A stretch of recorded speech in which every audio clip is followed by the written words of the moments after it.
All right, all right. Are we crispy? Are we crispy? Is it crisp? Are we doing what we doing?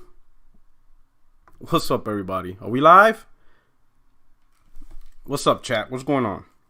How we do?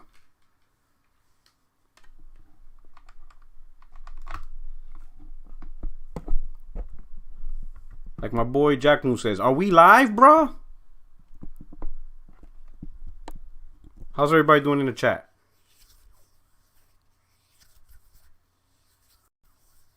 Awesome. Awesome. Fantastic. Fantastic. All right. Live and direct. Live and direct from Fed Stuyvesant, the livest one. What's up? Grand opening, grand closing. What's going on? I'm hoping my notifications go through. PR Series 7, no Twitter space for this. Well, there was already a Twitter space for this. I was thinking of doing a Twitter space for this. The problem, all right, so Twitter space is pretty cool. I have no issues with it. I think it's pretty cool. The only thing, so Twitter space, there's nothing wrong with it, right? But it just feels like Twitter space, if you don't control it right, it could just be Twitter typing space, and there's a lot of people who talk nonsense on that, right? I think Twitter space is great. If I would have done a Twitter space, I would have done it more to get more people involved and to get more opinions. So yeah, I think a Twitter space would have been perfect for that. But in this case, is more of a lecture, or more of a, I know lecture sounds boring, but it's more of just me simply providing information to you guys, vice creating a space to get other people's opinions and thoughts. Does that make sense? Right? So if I make a space, it's because I want to involve the community across the board. Let's get everybody's thought out there. But my intent for this, especially on YouTube, is actually to help bring up a point and formalize a point and get a point across that I think mostly everyone is not realizing that is not being made. If that makes sense, right? There's an aspect to this conversation that I want to bring up, so that way many of you could be like, wait a minute, I didn't realize that, right? Because I know many of you come to my channel, and when I bring up a point, many of you never realize that aspect, because, you know, you would think the professionals will be the ones, professionals, right? The professional journalists, they will be the ones to bring up those points. Because, you know, there was a time, 20 years ago, whatever, that journalists, through their articles and conversations, they brought up great points. And that's how I learned from many of them. They brought up amazing points. You know, whether it was pro or negative to the product, it was still good information, right? So I learned a lot from many of the journalists in the past. But now, I personally, me in my opinion, I personally do just a better job of gathering the right facts and information and providing it to an audience. Because they're just not good at it this gen. They're too focused on trying to get console war clout, right? And they suck at that too. And then when they get backlash, they want to fall back to, they want to self-profess, that they're the victim, even though they entered an area that they shouldn't have entered to. You know, they want to claim, it's just weird what's going on. 2022 is really starting trashy. Like, I thought, having conversations in gaming and journalism was already bad. I thought we already hit rock bottom, in my opinion. I thought we already hit rock bottom. A lot of gamers just weren't, many gamers is just not very good at conversating, and I already accepted that. But 2022 is setting a new low. Like, holy cow. Like, I felt we were already at, the disgusting slime that a snail leaves as it walks, that just shit and slime that it leaves behind. That's where I thought we were at. We went below that. Like, we're like below snail slime now. Like, I just don't know how much lower we can go, when it comes to conversations in gaming and having conversations with other people. It's like really trashy. And 2022 just started. I'm like, God, it's just bad, And I'm thinking, like, where we're going to ultimately get good information. And good information doesn't mean, and this is the thing, good information doesn't mean someone's telling you information to make you feel good about yourself or feel good about the gaming console that you play on. That's not good information. It is not. Simply me conveying information to you so you can feel good. That's not me doing you justice. In fact, I don't even understand why I would do that, and I don't understand why people would want that. If I would think people want, if you listen to a podcast, right? You're listening to the information, and whether it's good or bad, it's factual information. It's information that makes sense, so you can learn and continue the conversation with other gamers. But that's not what's happening. You got this weird environment of feelings and feel good and just feel your way on how things are happening instead of just, it's weird. The Ruham, what's going on? It's been a while, brother. Hey, what's going on? Thank you for the super chat. Everything is great. I hope you had a great holiday season. I hope the family's good with you and all that stuff. Thank you so much. I'm glad you were able to make it by. Ruham's been down with this channel for the longest. Shout out to Ruham, and many of you have as well, right? Going on with the conversation.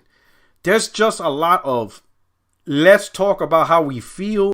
That sounds great, and not, hey, let's get the information and let's just have a conversation about it, whether it's good or bad or indifferent. But at least it's something we can learn. And if we're going to talk about it, we're talking about it from a perspective of just knowledge. And this is the information, not just, well, are we talking about something that I like to hear? Because if you're talking about something I don't like to hear, well, that's toxic because I don't want to hear it. Talk about something that's nice, and it just doesn't, I just don't understand. It just seems like now, the news or conversation has to be something that makes a person feels good, right? Doesn't matter if it's true or not, just as long as it feels good and it feels positive, go with that. And if there's anybody with a counterpoint, or if someone brings up information that says, hey, that's not true, look at this piece of information that shows that's not true, well, those people are shamed into being called toxic or whatever, or why are you doing this? You just can't enjoy games. It's weird.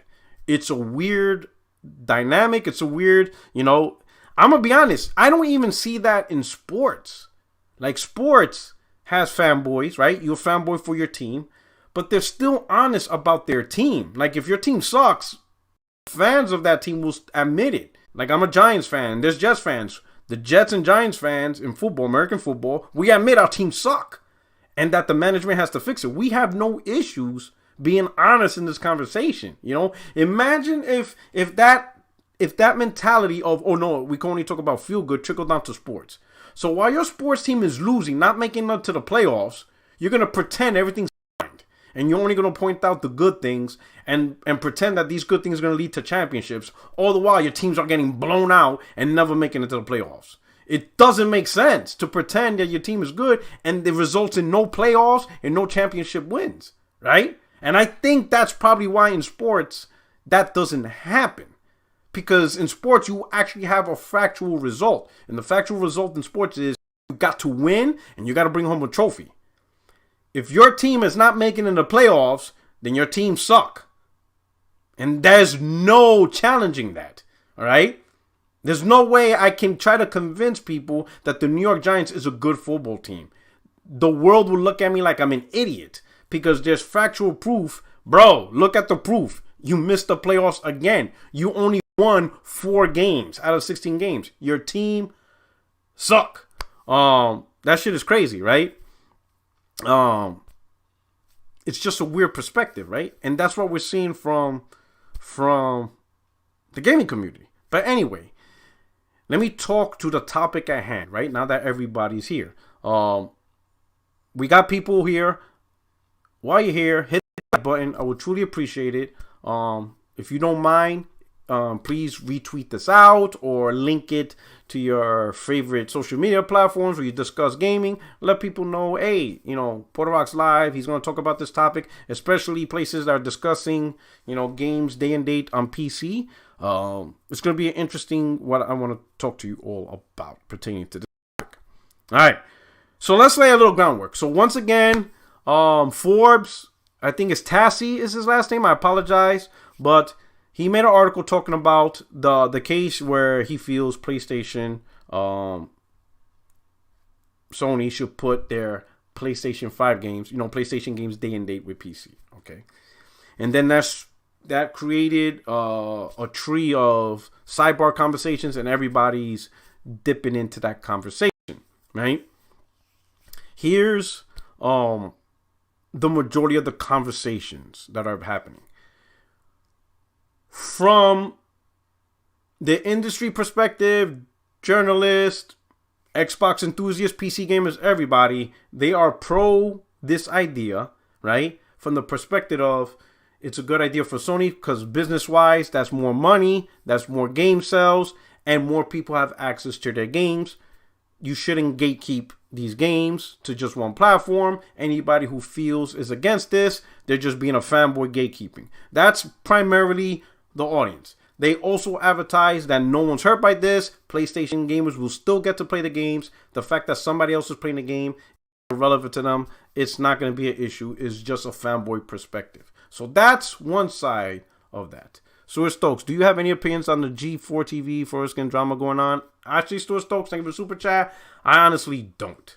I'll talk to you at the end of this because that tweet kind of is no disrespect, is interrupting the conversation. But I will get to that because you did do a super chat. I promise I will give my opinion towards the end if you don't mind. Okay, so let me stay in track with this conversation with this one, but I will address that. Okay. So back to the thing, right? So that's one end of the argument. PC gamers or, influencers who just push that, hey, we're gamers, just love gaming. And, and from the perspective of just love gaming and let gamers enjoy games wherever they play, all that stuff. So that's the perspective from that side of the house. The guys on the PlayStation side, right? Shout out to Brian Carter. He says, always come with the facts. Go 49ers. See ya. Shout out to the 49ers knocking out Dallas. You guys are the real ones. Anyway, Neowise. PlayStation can't keep that same quality if they have to make two different versions of the game. It will hurt Sony rep if quality is compromised. We're going to talk. You guys are getting close, right? On the other side of the conversation is from the PlayStation fans, PlayStation enthusiasts, PlayStation influencers. But their primary argument is about console sales. And they're talking about the business side. Primarily, majority of them are talking about the business side, right?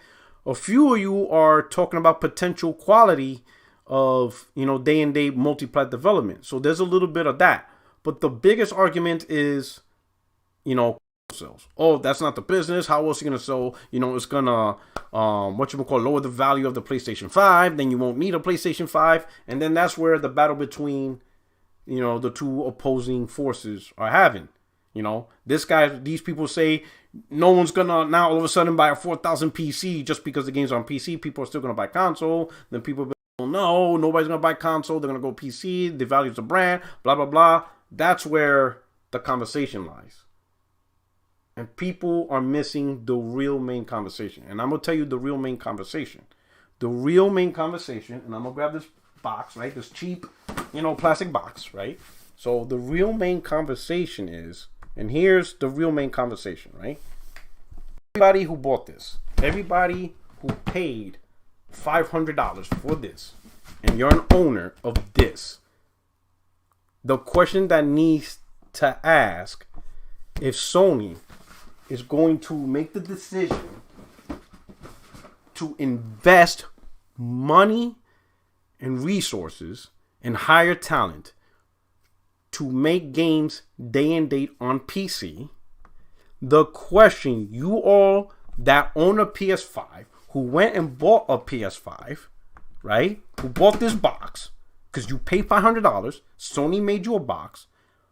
The question you need to ask them is, okay, Sony, what's in it for me as a PlayStation 5 owner? How does this actually help me, right? Because if Sony's going to invest in money, talent, right, personnel, resources for the games, then it needs to directly benefit the PlayStation 5 gamer who paid the $500. Okay? So now look at this scenario. All right? Scenario 1. Sony says, hey, we're going to put games day and date on PC. Right? In order to do that, we have to hire more people. We're going to, pay for more resources, computers, programs, tools. They're going to go to the same place where Microsoft get their tools, whatever. This is the stuff that we need to be able to get our PlayStation studios the capability of when they make their games, it's going to be available on the PlayStation 5 and the PC at the same time, day and date. This is the investment we're going to get in. That's scenario 1. Or scenario 2, Sony decides, hey, we're going to invest and hire talent and resources to give these studios the ability to make more than one game per generation. Which of those two scenarios is actually beneficial to this customer?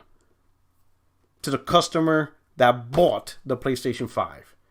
The first scenario, investing in talent, manpower, and resources so they could get these games there and there on PC, or investing in manpower, talent, and resources for the first-party studios to be able to make more first-party games within a generation, which is actually beneficial to the PlayStation 5 gamer.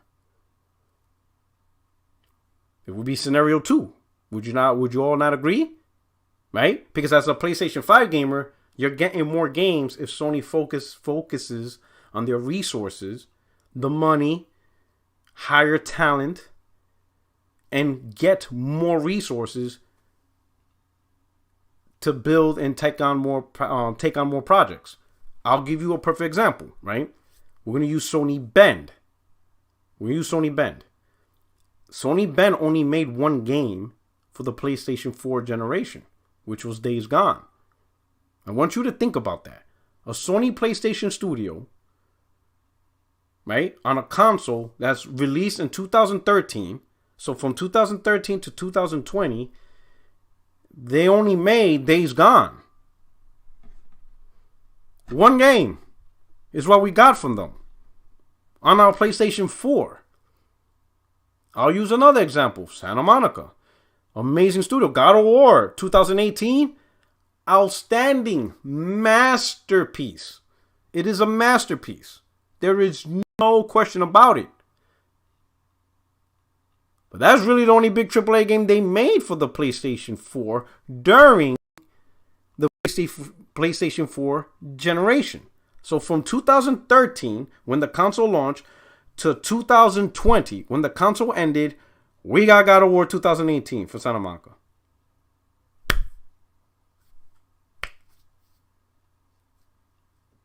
From 2013, when PlayStation 4 launched, to 2020, we got Days Gone.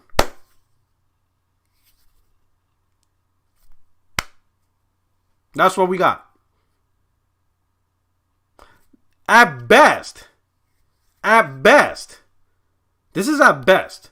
Our best case scenario that we got was Naughty Dog and Sucker Punch, right? With Naughty Dog, they gave us Uncharted 4. They gave us Lost Legacy, and both those games had the multiplayer, so we got multiplayer. And then they released The Last of Us 2 with no multiplayer. Sucker Punch released Infamous Second Son, DLC, and Ghost of Tsushima. So when it comes to PlayStation 4, those are the only two, I think, devs that actually put a lot of content out. Barring Sony Bend Studios, right? I mean, not Sony Bend, Sony San Diego Studios, which they release baseball every single year. So technically that studio releases a new game every year, but it's baseball. It's an annual baseball game, right?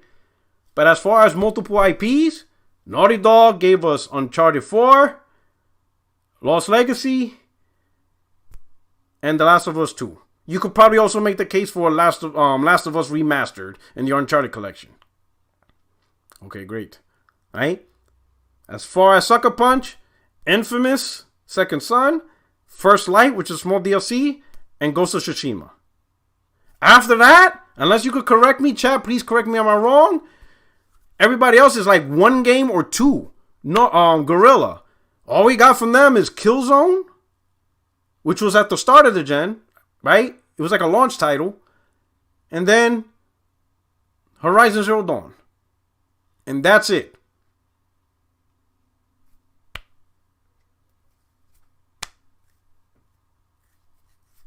Who else? Polyphony Digital, I can understand, you know, they're a racing thing, but they really released only one racing game for the PlayStation 5, which is GT Sport. But I would say that's probably intended because they wanted to focus on, you know, online competition sports. So that's all they focused on for 7 years. One online, always online game, online only game to play, or whatever. Who else?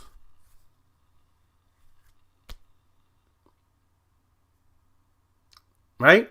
Insomniac gave us Spider-Man and the DLCs for Spider-Man. So they only gave us one game, right? And they gave us a remaster, right? Or something of Ratchet and Clank in 2016, right?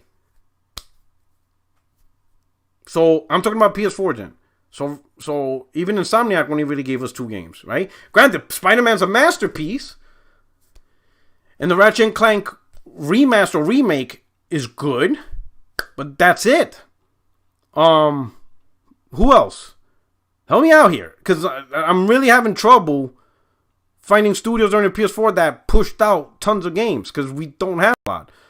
You know, Japan Studios, which is now defunct, they really only released one big game for us, and that was Bloodborne.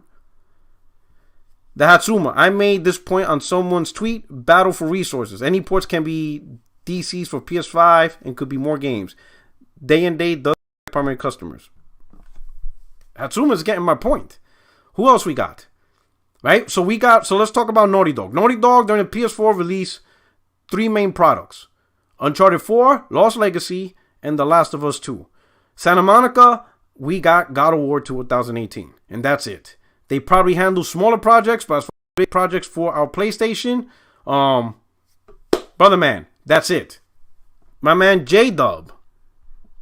Hey yo, J-Dub, if you wanna hop on, I'm a load up the Discord. So if you want to jump in, by all means, you are more than welcome to. Obviously, you know you're always welcome, my brother. So I'm loading up the Discord now, so you could just jump in. But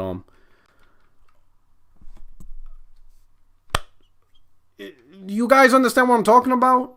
You know, you guys understand what I'm trying to say? I understand from a business perspective, Sony's gonna make their decision, whatever. But I'm looking at it from a PlayStation, as a consumer perspective. I bought your PlayStation console, right? And the thing I have is I'm going to hold Sony to an expectation that only they can manage. No one else in the gaming industry is responsible. All right, yeah, with the family, all right, no problem, bro. No one else in the industry is responsible. All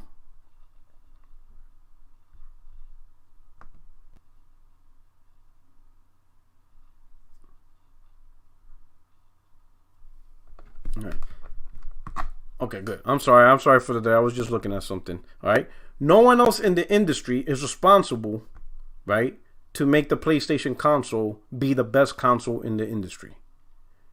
Again, shout out to J-Dub. Shout out to you, to your only friend in these YouTube streets. Love you, bro. Love you too, brother. Shout out to Strictly Gaming. He gave up on the Steel City Gaming. Man, that's it, right? You got to accept who you are. Insomniac, maybe Square, right? Square's not even technically a first party, right? But Sony is responsible to make this box, to make that console the best gaming platform in the industry, right? Shout out to Gaming Forte. What's going on, brother? Shout out to Chris Righteous. All right. Sony, again, I'm going to say this again. It is their responsibility to make PlayStation 5 the best gaming platform in gaming. Now, that's not the same as me trying to tell everybody that PlayStation 5 is the best gaming platform in the industry. Some of you is going to feel PC is the best. Some of you is going to feel Xbox the best. Some of you is going to feel Nintendo's the best. That is your personal opinion. But the one thing that is not personal opinion is what we need to hold Sony to, or Microsoft, or even Nintendo. It is their job to try to make this hardware that they created into the best gaming platform in gaming. That is their job. Whether we agree or disagree that they succeeded on that, that's a different topic from the consumer perspective. But regardless of our perspective, it is their duty, their obligation to ensure that the PlayStation 5 is the best platform. No different than Microsoft. It is Microsoft's absolute duty and obligation to try to make Xbox Series S and Series X the best platform to play on. And it is Nintendo's obligation and duty to try to make the Switch the best platform to play on. That is their job, because they are the ones that are creating a unique device, and they're convincing us, hey, you need to buy this device. Play on this device. We are the ones that created the specs, we put it together, and we're advertising to you, buy our device. So it's their responsibility to fulfill that obligation of make this the best device to possibly play on. And then let the gamers and consumers judge it out. But it's your responsibility. In the case of PlayStation, and Sony specifically, Sony is out there putting this together. They had the Mark Cerny's presentation. They're doing this all for a reason, because they want consumers to buy the PS5. And when we do buy it, you owe us an obligation to try and make the decisions, put in the resources, spend the money, hire the talent to make PlayStation 5 the best place to play. That is what they need to attempt to do, right? And I just presented that Sony still has major issues that they still need to resolve. Namely, the output of games the major studios have, or really don't have the capability in doing.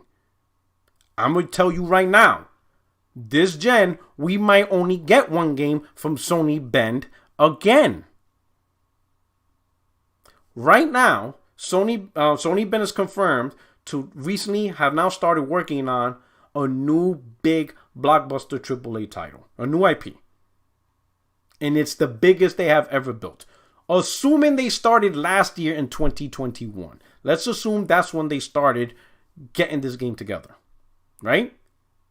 Even if they were able to get this game ready in 4 years, which usually games take 5 years, but let's say with no delay, no issues, boom, they got this game from ground up to finish in 4 years. That means in 2025, we will play Sony Bend's new game.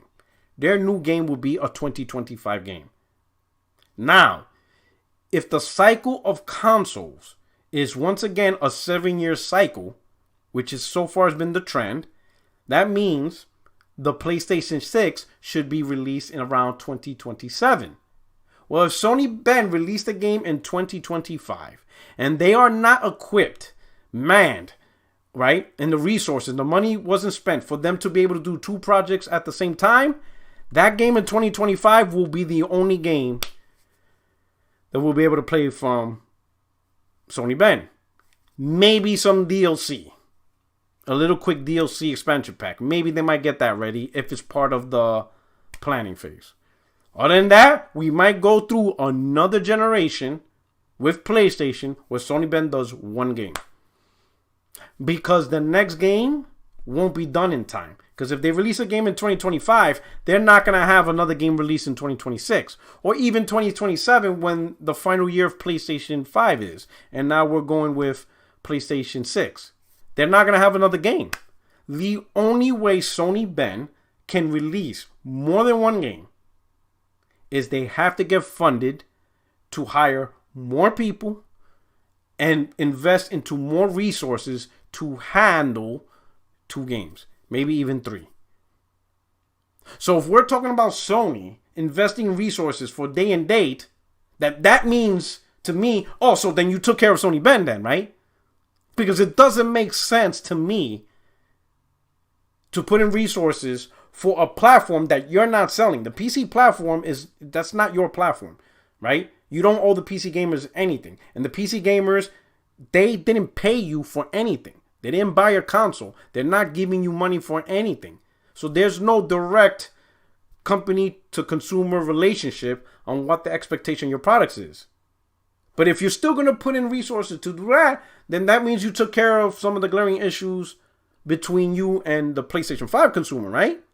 That means I should see more than one game from Sony Ben. I should see more than one game, from Sucker Punch. You got that all figured out, because I'm assuming you put in the money and resources to take care of them too. Because if you didn't put in the money and resources to take care of them, then why are you jumping on another platform? Many of us bought your PS5. We're going to hold you accountable for you to try to make PS5 the best platform available. And this is the conversation you guys need to have. Don't get into console sale conversation. That's a Sony corporate issue. What you guys need to push when people ask you, what do you have? What issues do you have with day and day? How does it affect you? That is how we're affected. Sony putting in the time, effort, and resources to put games day and day on PC, yet they haven't resolved the issues of the amount of games we get on PlayStation 5. Especially now we enter a generation of acquisitions, right? And I'm not just talking about Microsoft. You could potentially have other players like Amazon and stuff. They could potentially buy third-party publishers so they can have exclusives on their specific platforms. And if they do that, that means that's more games taken away from PlayStation, games taken away from Xbox. It's the upcoming generation, how things play out could be a mess, right? Where a lot of third-party players are being locked out from platforms due to acquisitions.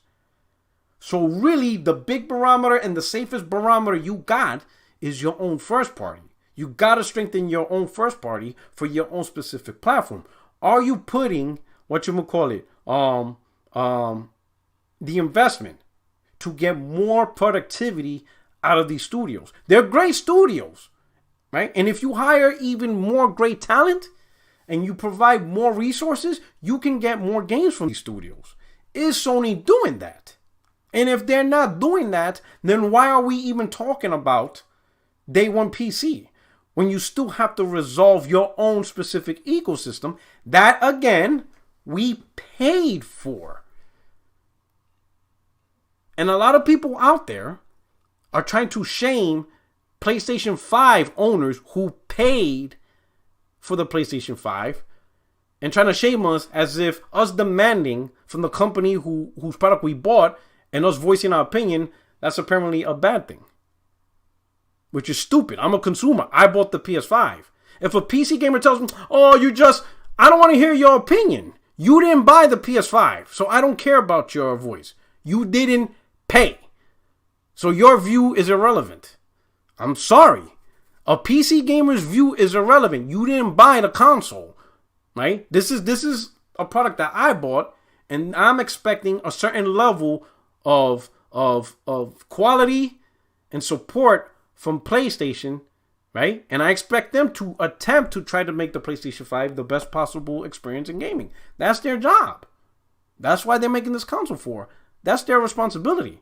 If we don't hold Sony to that responsibility, then who is? Who's going to provide the best experience for PlayStation 5 then? It's not going to be the third-party developers.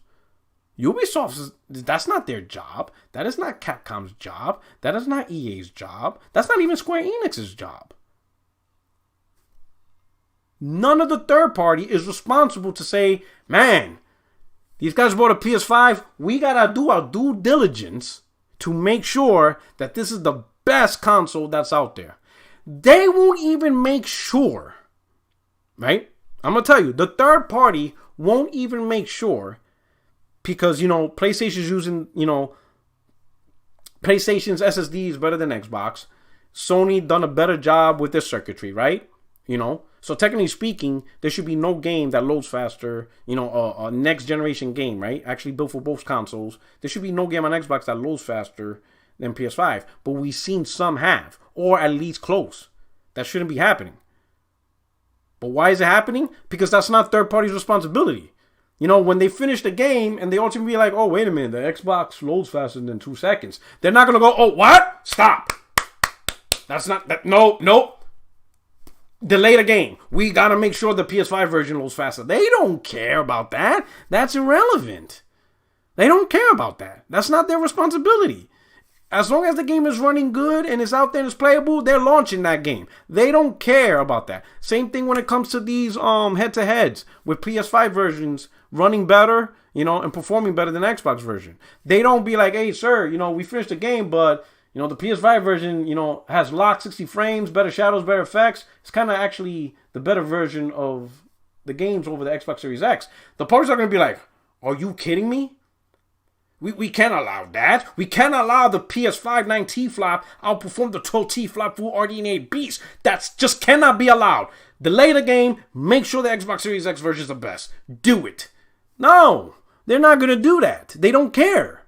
Third party does not care. That's not their problem what first party providers advertise. It is not their problem. It is not their issue. They're going to release the game, release it on all platforms, and they're generally going to provide a great experience.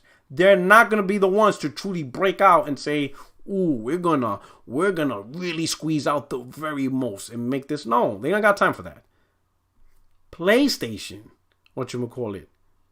is their responsibility, right? Recently, the developers of Elden Ring from Software, they came online and they said, because of how Demon Souls looked, they're gonna, you know, attempt to at least, you know, try to make Elden Ring really look good as possible. Because Sony's first party set that example. Demon Souls look fantastic. And From Software took notice. They're like, whoa, wait a minute. That game looks really good. And it's, you know, a Souls game. Like, wow. So that's what we can do? So they're going to put a little bit effort because a first party set the example. The first party are the ones that set the examples. Third party will follow. They'll follow their lead. If PlayStation if Sony's creating these super graphical looking great games, third party's gonna be like, yo, our game's gotta at least be somewhere in that area. We can't just completely we gotta follow their lead. But that's Sony's responsibility. That's their first party responsibility. And right now, as great as PlayStation is, it is still great.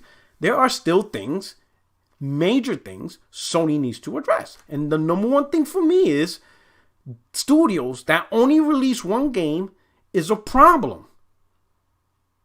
To me, at a minimum, these studios should be able, in a 7-year period, be manned, equipped, and have the resources and the people to release 3 AAA games. If they're a big AAA studio, if they're a main AAA studio, Insomniac, Santa Monica, Naughty Dog, Sucker Punch, Sony Bend, right? For example, if you are a main AAA studio, right? And I give exemptions to Polyphony Digital because they're specifically for racing, so I can understand that. And of course, Sony San Diego Studios, they're specifically for baseball. So I can understand why they're not going to make a different game because that's their annual niche, right? So I can understand that. But everybody else, Sony Bend, Insomniac, Santa Monica, Naughty Dog, right? 3 games for my PS5, each studio. 3 games. And that's not really much to ask for, I think. I mean, is it acceptable? Let me ask you in the chat. Type 1 if you think it's acceptable to only get 1 AAA game from these studios. Type 2 if you think, no, 3 games is reasonable. We should be able to get at least 3 projects from these major studios. Type 1 if you think 1 is okay. Type 2 if you think no, we should be getting 3 games at least. I want to see how many of you agree or disagree with me.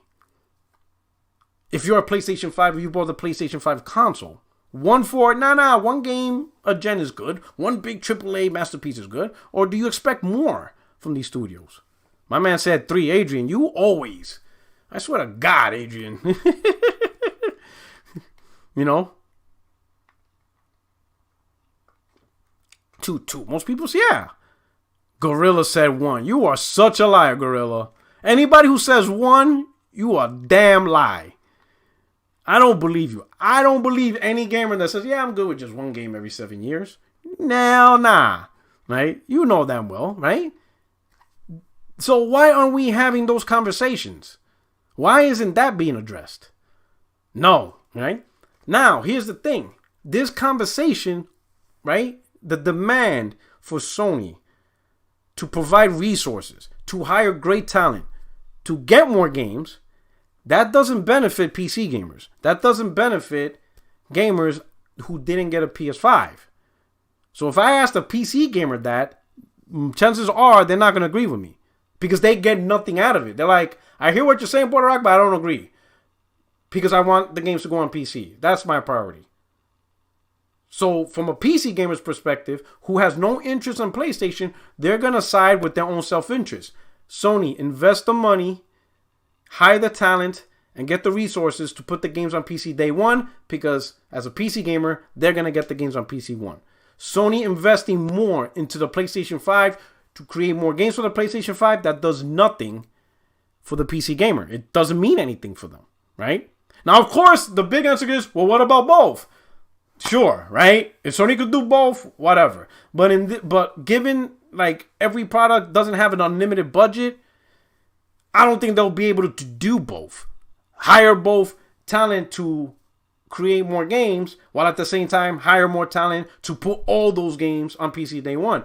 I don't see that investment. It's going to be one or the other. Navigator. 2 to 3 years for a AAA game is unreasonable. You will end up with trash games like Bleeding Edge, right? Okay. So I agree 2 to 3. Well, it depends, right? But I agree 2 to 3 years for AAA games unreasonable, right? You're gonna need 4 or 5 years, right? For to release games. But that doesn't mean you don't have games concurrently in project. Each game is still getting the 4 or 5 years to develop, but because you already started work on the same time, right? So like one game started a little early, then you got another game already tackling like a year after the initial, and then you have a third game a year after. So each game will be able to be released 1 year after the other, because you're tackling the projects all at the same time, because you have the manpower to do 3 projects at the same time. So each game is still going to get its 4 or 5 years, but when you see the release, you could potentially see, like, for example, let's say Sony Ben started their game. I'll give you a perfect example. Let's say it takes Sony Ben to do 4 years for a game, right? But they have the manpower to do 3 projects. So they start on their first project, let's say in 2021. Then they start on the second project, 2022, but they're still heavily in the first one. And then they start the third project in 2023. And then they shift, they get it ready. The first game releases 4 years after, started. So it releases in 2025. But then you see another Sony Ben game in 2026. And then you see one last one before the gen ends in 2027. You all see what I'm talking about? If you have the manpower, the talent, great developers, the resources to tackle multiple projects, the fact that they're all being worked on the same time, they still get their 4-year, 5-year development. But once it's time to release, you'll see a nice flow of release of games. That's the conversation, I think. If you're a PlayStation fan, if you're an owner of a PlayStation 5, or you're going to be an owner of the PlayStation 5, that is why you should really focus on the conversation when you talk to other people. It shouldn't be about console sales, right? Sure, I understand why the conversation of console sales is happening. I understand the business analytics. I've done it too. But the main point that should be really taking hold is, okay, how is this beneficial to the PlayStation 5 consumer who paid the $500 entry?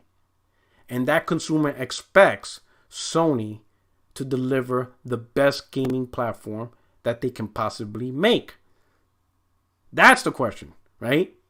And is this decision to go day and day PC, is it taking away from things that they could have done to make PlayStation 5 even better. Namely, the ability for these studios to produce more games by hiring more talent and getting more resources. That is what we need to talk about. That is the conversation you guys need to have. You got to ask yourself, what's in it for me? And that's okay. Some people are probably going to try to shame you. Like, oh, you're just being selfish, whatever. Bro, this is a consumer industry. If I pay $500 for my PS5, I don't care about the feelings of other gamers who didn't buy a PS5. You know, if you chose to play on PC, that's your decision. You chose to play on PC. Sony doesn't owe you anything. They owe me stuff. If you bought a PS5, they owe you answers. They owe you the blueprint. Because we're the one that paid for it. Sony doesn't owe a goddamn thing to a PC gamer. I'm gonna tell you, I'm gonna throw Xbox in this situation, right? We all seen it. A lot of Xbox gamers who are playing Halo Infinite are pissed that they have to play crossplay with PC gamers. They all want the option to turn off crossplay, and so far Microsoft is not giving it to them. The Xbox gamers are forced to play crossplay with PC. But here's the thing. The gamers on Xbox, they're the ones that have to pay a fee to play online. The PC gamers are not paying a fee to play online. So why isn't Microsoft listening to the consumer that is paying the money? That would piss me off, I'll be honest. I will be pissed. I'm paying online and you're not listening to me because you want to cater to the people that's not paying. How does the people who don't pay get the same treatment as the people who pay in a consumer market? We're not talking about constitutional rights here. We're talking about, consumer product. It doesn't make sense, right? That the people who are putting the money in for a specific product, they're not the preferred customers to listen to. It blows my mind, right? And I don't want to see that with PlayStation, because if that happens, and you guys all heard it, if Sony goes day and date, I will go PC. I know many of us have, well, I'll stay on PC, I'll stay on PlayStation 4 because of this, that, and I'm not judging you. But I will warn you, for those that stay on PlayStation, you are not the primary customer anymore. In a world where Sony does day and date PC, PlayStation consoles will not be the priority. It is shared priority with PC. So that means every decision has to be both platforms. For example, I'll give you a perfect example. Let's say Spider-Man 2, let's say it goes day and date on PC, right? So Sony hires the talent. They provide more funds to Insomniac to hire more people so they could work on the PC version, to get experts on AMD technology, NVIDIA technology, and all that stuff, right? All those technology stuff, right? But the people they hire, they're good, but they're not the best because they just didn't get the best, right? Let's just say the best PC programmers are working for EA or Activision or, whoever, right? But they hired some good talent. But between the talent that's working on PS5 version and the talent that's working on PC version, the talent that's on the PS5 is much better. So that version is running flawlessly. It's ready to go. But the PC version, they got good guys, but they need more time. There's some issues. It's going to need about 6 more months of polish to get that version up. Well, guess what they're going to do? They're going to delay the game for 6 months. Even if the PS5 version is perfect and ready to go, they're not going to release it if the policy is day and date on PC. So the game gets delayed. So once again, if you're a PS5 owner, now granted, you wouldn't know it because it's not like Sony would admit it. They would never admit that. They're not going to go ever say a scenario, well, we can't get the game out because the PC specific version is behind. They will never do that. Never. They're not going to give themselves a black eye like that. But in the end, it's the PS5 console gamer that loses because we got to wait for the PC version to get done, right? Or if they have to make concessions, or because they didn't have enough time, certain things couldn't be done. Whatever it is, day and date on PC gaming now puts the console and the platform on the same on the same level of decision making. they both equal. They will both be equal in the eyes of Sony and the developers. They have to. They have to treat both platforms the same. The problem is one platform, the console, consumers are paying for that directly from Sony. It's their console. It's their responsibility. The PC has nothing to do with Sony. So it's not like PC gamers are expecting Sony for something to actually make the PC environment better. That's not Sony's responsibility. If you want PC, you actually hold NVIDIA and AMD to the standard. And of course, you might hold Steam on how they manage stuff. But as far as Sony or even Microsoft or whatever, that's not their stuff, right?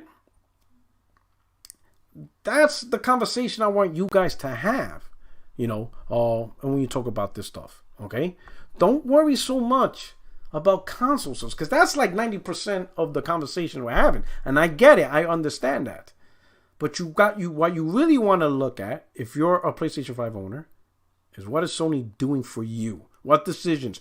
What are they investing their time into? Are they addressing many of the issues that still is plaguing PlayStation? Are they putting their all? Are they putting the money investment and stuff like that? That's what you got to ask yourself. And in my opinion, if Sony's willing to invest day and date PC, because they have to invest in that, they have to hire the talent, they have to get the resources, then that means you took care of all the other stuff. I shouldn't expect Sony Studios Tony make one game for the entire gen. I don't expect that then. If you're willing to do this, then that means you took care of this, right? The only way we could, how can I say, we have to hold Sony to the standard of their own platform.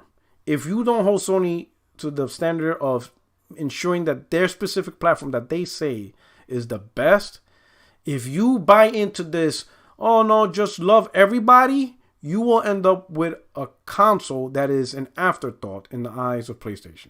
Just like Xbox. I'm sorry, that's my opinion. It's my opinion. Microsoft does not look at Xbox Series X consoles as the primary, mechanism of gaming. They don't. That company was allowed so much leeway that, to me, Microsoft having the balls to do time exclusives on PC over their own console is unbelievable. And they get no slack on that. Yo, I will flip the hell out if Sony does day and day PC and everybody's trying to convince me, no, it's okay, but whatever. And then Sony announces, hey, The Last of Us 3 is coming out first on PC. And then 6 months on PlayStation 5. I will be like, what the fuck? I'll be like, what? Whoa. Oh, we got a new IP from Gorilla, but it's exclusive to PC. And it's a great IP, but it's not going to be on PS5. Whoa. I will be like, son, yo, you are straight disrespecting me now. And I paid $500 for your console? And this is what you're doing to me? No. No, listen, you're not going to fool me on that one. You're not going to have me look like a sucker in that scenario. That's not happening, right? So with all the PlayStation fans and PlayStation 5 owners and potential PlayStation 5 owners, you simply have to look at this topic from the perspective of what's in it for me as a PlayStation 5. This kumbaya or love gaming, listen, I have no issues with gamers enjoying games, right? But if you didn't buy a PlayStation 5, then you don't get nothing from PlayStation. It just is what it is. You want stuff from PlayStation, buy the PlayStation 5. And then you could demand anything you want from PlayStation. If you didn't buy the PlayStation 5, how is your input when you put nothing into it equivalent to my input and the rest of us who put in the $500? How is your input more important or should even be on the same level as us when you put nothing on the table? You didn't buy a PlayStation 5. You're not subscribed to PSN Plus.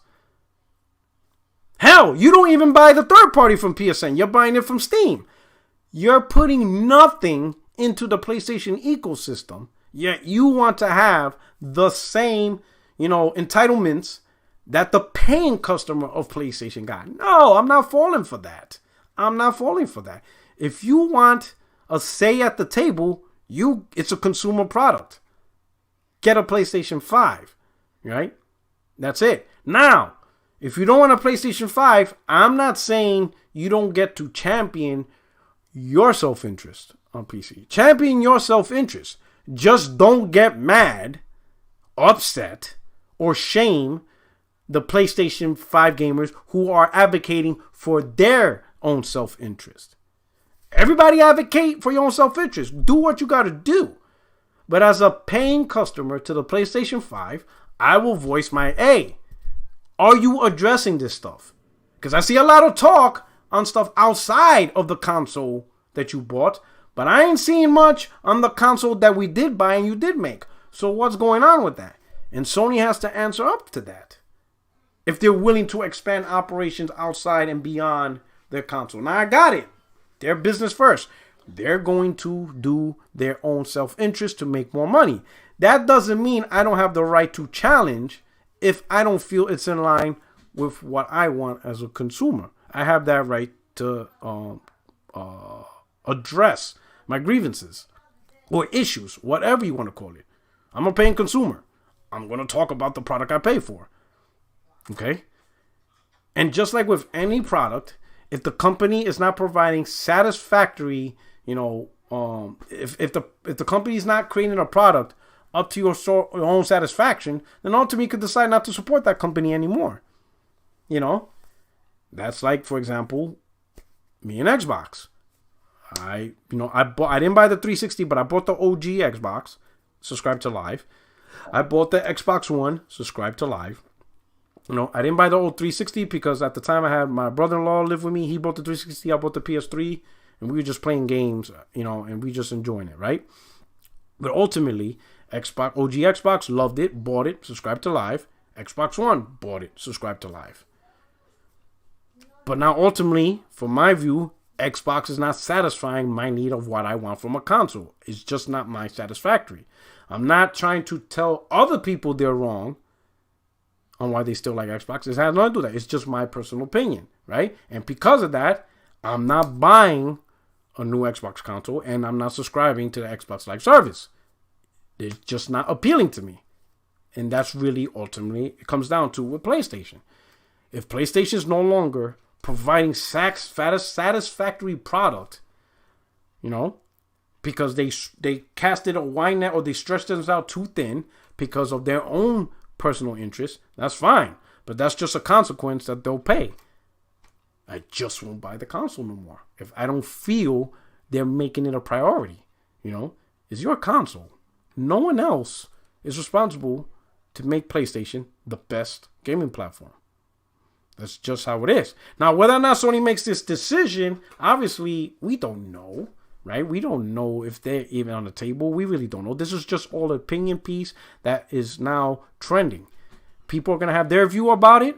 I'm just expressing my view on the situation. When it comes to PlayStation 5, I'm holding Sony accountable to make the PlayStation 5 the best place to play. And every decision should be geared towards that console. In the future of that console and what games, services, whatever. Right? If they're splitting their resources for the sake of PC and they're trying to align their console with PC as the same cellular device, that's going to change my decision on that's going to update my decision on how I support the console in the future.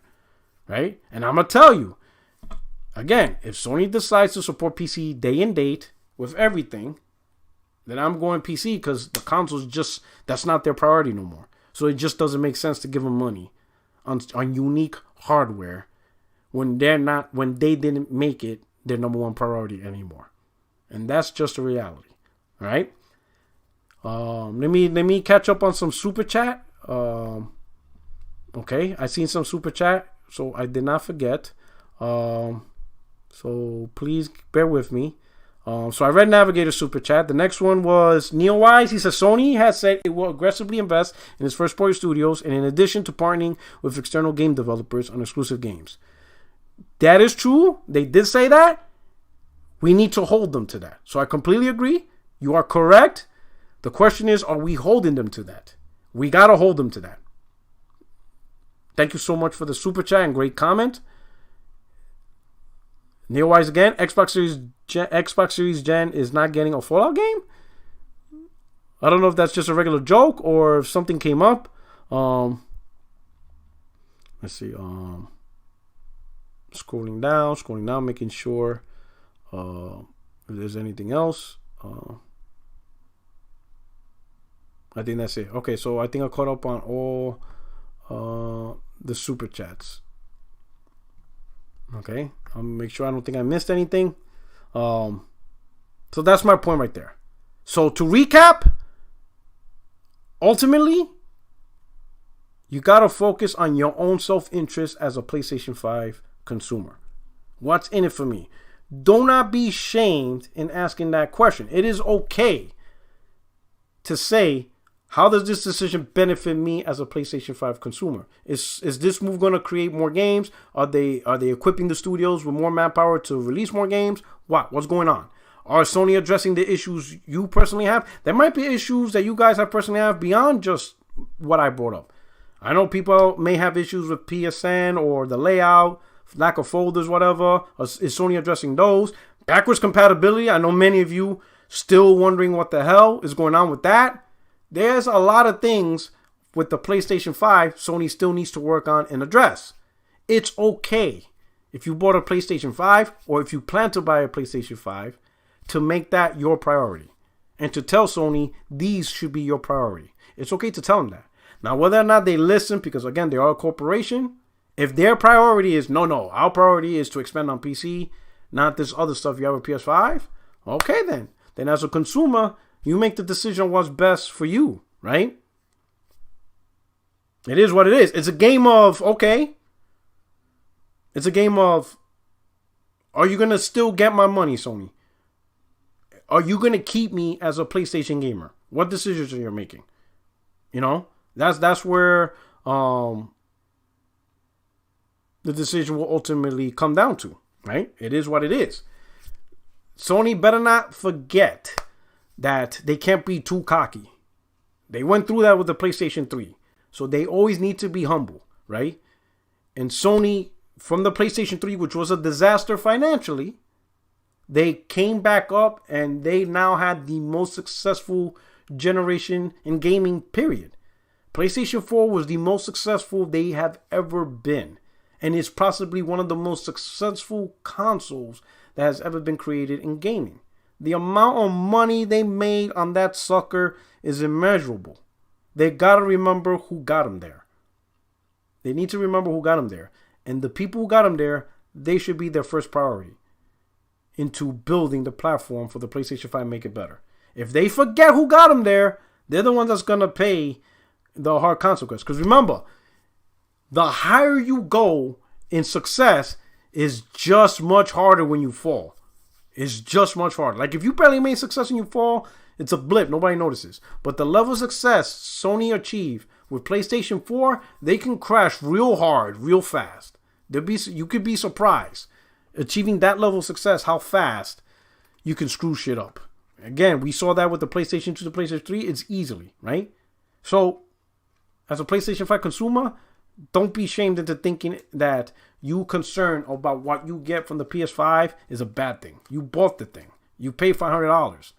Why do we have to worry about a PC gamer and what they get out of the deal? Like, that's your business. You argue for yourself if you're a PC gamer, right? If you want these PlayStation games on PC, that's fine. Argue, make your point, whatever. But don't try to think you're going to convince me and have me worry about, like, oh, you know what? Yeah, PC gamer, you're right. Yeah, those are great points. Yeah, Sony, put more effort to get this guy the games and fuck me, who paid $500. Don't worry about me. Like that has nothing to do with me. Screw me over. I don't care. It's not about me and the PlayStation 5. It's about him who paid nothing. Get out of here. You bugging. You bugging now. What the hell's wrong with you? No. Advocate for your stuff, but don't come at me because I'm advocating for myself and what I feel Sony should do to make the PlayStation 5 the best platform is. Because that's, to me, the whole point. Right? Now, let me shout out to my man, Stuart Stokes, who tweeted out. So I'm going to address this. And it's going to be short. If you notice, I didn't really talk about this. But Stuart Soaks said earlier in the super chat, do you have any opinions on the G4 TV Froskurin drama going on? So Froskurin, I think is that her appropriate name? But we all know what I'm talking about. She's a member of the new G4 TV, whatever, right now. And I guess recently she had a 2-minute spiel talking about sexism is not going to be tolerated. And that sexism towards her is not going to be tolerated, from the reception that she got, whatever. The community is split between, I ain't going to say split, there was a reaction on that. Majority of the gamers, to include, female gamers, right? They felt she did that because they felt because 2-3 weeks ago she really said some silly comments about PlayStation 5 and Xbox and how she viewed PlayStation. She made some exaggerated claims that Sony's in trouble and they need to get it together. Games like the new Harry Potter games exclusive to Xbox, which is not true. And Sony has nothing. They don't know what they're doing. She even made a comment, and this is where I was like, it was crazy. She said when PlayStation 4 first came out, Sony did fine, but towards the end, they really flopped, paraphrasing, they screwed the pooch towards the end. And I'm going to be honest, that's the first time I ever heard PlayStation 4 described like that. It's usually the opposite. Most people felt PlayStation 4 was slow at the start. And then towards the end, Sony really got their grind going and just blew it out the gate. That was the first time I ever heard somebody say, oh yeah, PlayStation 4, at launch was great, but towards the end, they did nothing. What? I was like, I heard her, I'm like, and nobody on the show, not even, what's his name? The main dude. Adam Sessler, right? Not even Adam Sessler went, whoa, time out. That part is not true at all. Let's remind you, PlayStation 4 started out with primarily indies. There was not a lot of AAAs, but toward the end, they knocked it out. Spider-Man, God of War, Ghost of Tsushima, Death Stranding, The Last of Us 2. In fact, the ending part, from 2016 on, that period was so big for PlayStation that it did two things. It did two things that impacted Xbox, right? Positive, in a good way, right? Number one, it slapped Phil Spencer's view on the importance of single-player games. Because if you remember, it was 2014, 2015-ish, right? Or whatever. He said games like, or maybe even 17. He said games like Horizon Zero Dawn and Zelda Breath of the Wild, while great, don't have the level of impact in terms of money, whatever, or, making money as compared to multiplayer games. Y'all remember he said something like that, right? But now, if you look at all the games, majority of the games being made, they're single-player games. A lot of the studios he bought primarily make single-player games. They don't primarily make multiplayer games. They primarily make single-player games. Why? Because he saw the impact that PlayStation have and Nintendo on single-player games and how big they are and how they drive people to your platform. That's number one. Number two, with Sony creating all these bangers, he had to convince Microsoft to be like, hey, we can't go in to next gen with what we have. We have to buy studios. We have to acquire studios. We need more content. And thus the acquisition of Ninja Theory, Bethesda, Compulsion Games. The list goes on. And that's all because of the latter half of the PlayStation 4. So when she made that comment, I'm like, woo, she's going to catch some heat. She's going to catch some heat. And she did. Right? So now fast forward. She's talking about, sexist and how people are approaching her with sexist behavior. you know, talking about how she looks, whether or not she's sexually pleasing compared to the previous hostesses when they used to be there, like Olivia Munn and stuff like that. She's telling people that she's not there to sexually arouse anyone or whatever. That's not her job and blah, blah, blah. All that stuff, right? So the question is she saying that to try to deflect on the majority of the criticisms of her being wrong? Or does she have a valid complaint, and is she receiving sexist remarks from the audience? Right? That's the question. The reason why I didn't chime in, and I'm going to tell you, I still not going to chime in on this, is because we all know in this community, we have people that will go personal. We have people that will be racist. We have people that will try to dox you. We have people that will talk shit about your family, about your kids, about your wives. They will mention stereotypes. We have them in gaming. We seen them all the time. All the time. We seen that all the time, right? We seen gamers harass girls, sexually, but they're there, right? So I know they exist. I know that. I know they're there. So my point is this. If she's saying and she's talking about sexist replies, right? If that's her comment, if that's what she wants to talk about, then I personally don't see that in the same topic of people going at her for her bad views. Because I don't know, it could be just two different scenarios she's talking about. It could be a scenario where she's only strictly addressing people who's talking shit about how she looks, or whether or not she's bangable or not. She could be talking about that. It may not be the responses and criticism she got on the Sony, about the Sony and Xbox viewpoint. It may not be that. It may be just something totally separate, but because they're so close together, the audience that hear that is making the assumption, you're just trying to, trying to not take responsibility for what you said. I don't know that. I'm not trying to say the gamers are wrong in feeling that way. I could totally understand hearing her that she's trying to deflect from the responsibility of just being misinformed. And now she's trying to, do the victim blaming.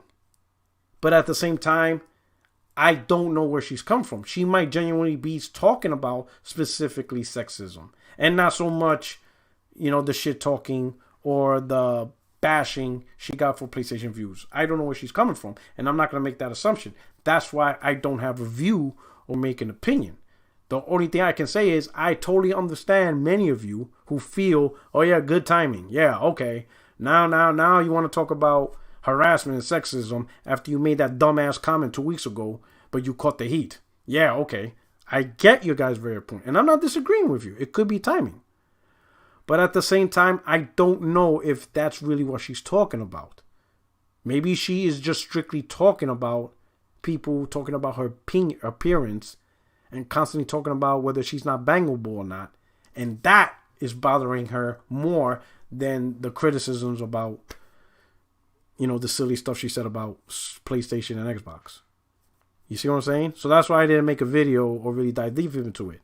Because it's just, if I talked about that, it would be a very opinion-based with very little facts. And it would be me doing a lot of assumptions. Like if I went out and made a video, oh, she's just doing that because she made stupid comments and she don't want to take responsibility. That's a huge assumption on my part. Now, a lot of you will agree with me. A lot of you will side with me like, yeah, Puerto Rico, you're right. But it is still would be an assumption, a huge assumption, with very little to no factual things to back that up. And that's not what I do on my channel. Or at least that's why I try not to do on my channel to the best of my ability. So with that topic, I'm not judging anybody. I just simply backed off and left that alone and let it be. Many other people are talking about it. Many podcasts have talked about it. They had great discussions, and I'll just leave it there. It's just something that I just stood away from, and I'm like, yeah, I'm a sideline myself. Like, Puerto you up? Nah, COVID. I'm a inject the COVID protocol. See you in 2 weeks. I'm quarantining myself. Not getting into that one. That's all I did. I just administered COVID protocols. I'm just staying away from that. Warlock Dog, he says, what's your opinion on Phil Spencer wanting to ban people on all platforms when they get banned on one platform? Actually, great question. Excellent question. And as I'm about to answer that question, excellent super chat. Thank you so much. That's a great question.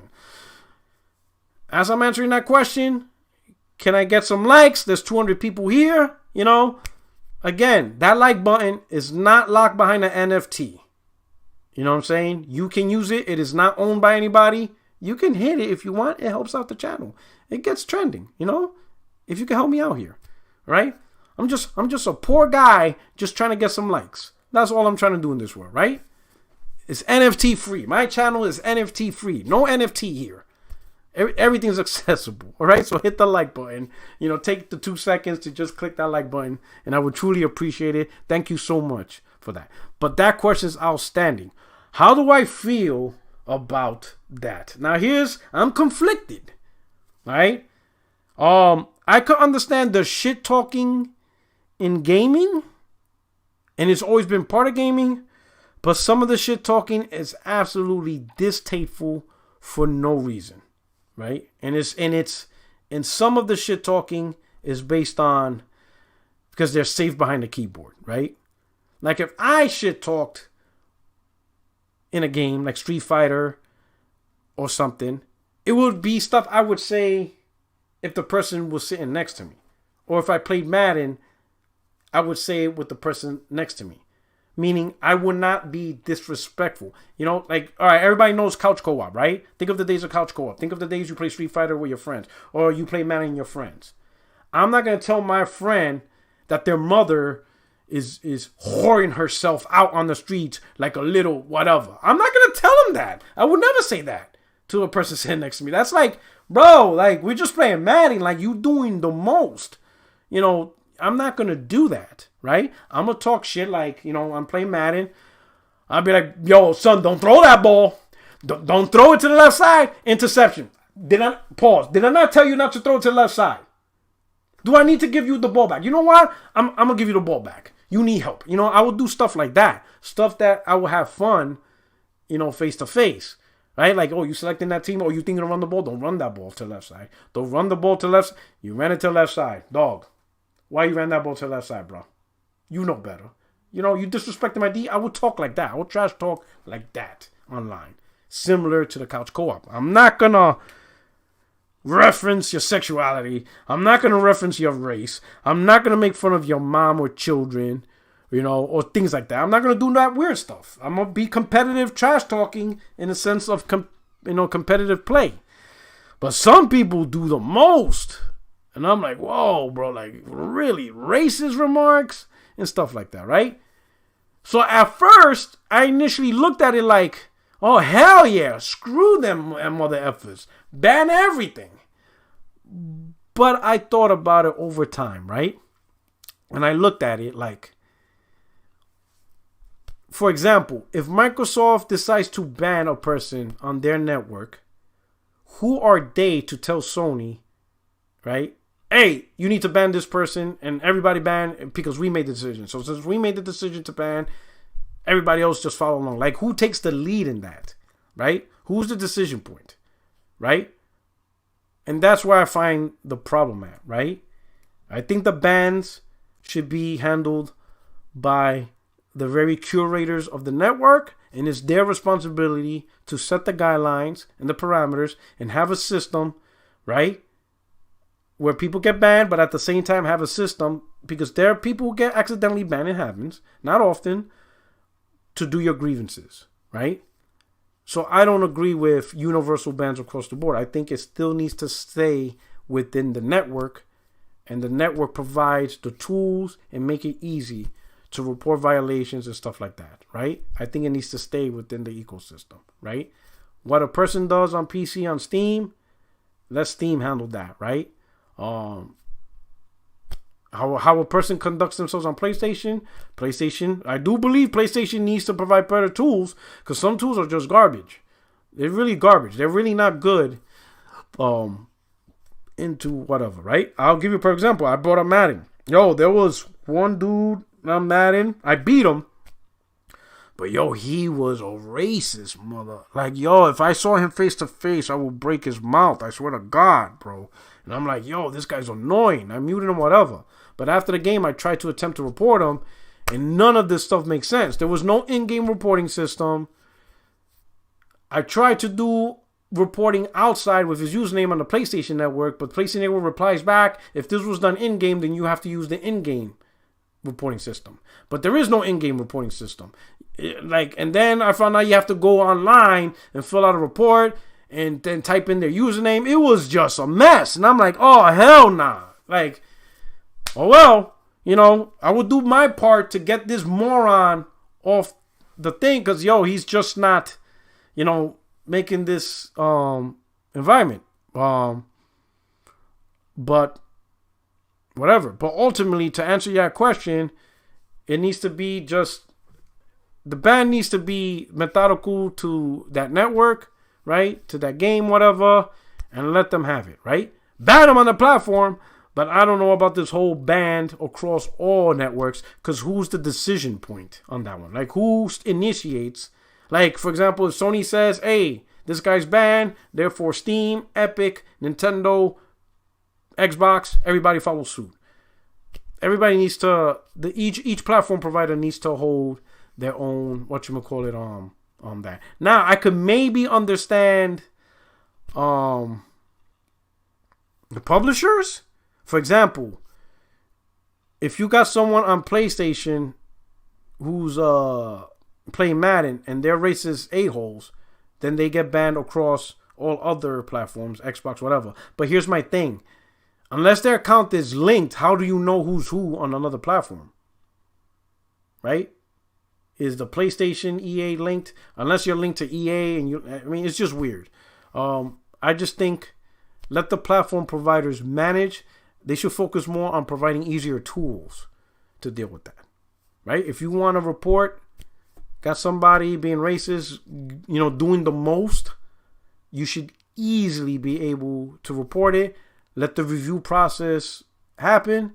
And if they're found like, yeah, this guy's just nasty, they get banned. So I say focus more on the tools, not this whole idea of cross ban across all networks. I think focusing on the tools is the more realistic approach. And I hope that answers your question for that one. Great question, Warlock. Thank you for asking for that one.